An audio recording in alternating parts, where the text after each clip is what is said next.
జీసస్కి నువ్వు తాగిపియాలా? ఓకే. ఇంకా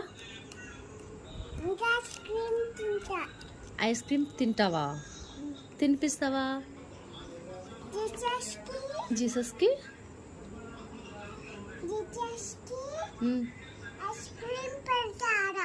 ice cream పెడతావా?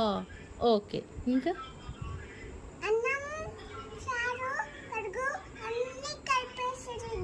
అన్నం, చారు, పెరుగు అన్నీ కలిపి పెడతావా? ఓకే. నేను అప్పుడు జీసస్ గుడ్ గర్ల్ అంటాడు కదా. వావ్, నీకు అన్నీ వచ్చేసినాయి కదా ఫ్రెండ్స్. ప్రైజ్ ఎలా ఎట్లా చేస్తావు జీసస్కి? హల్లెలూయా ఎట్లా చెప్తావు? ఆమెన్ ఎట్లా చెప్తావు? Yes, good girl. డన్ చెప్పు.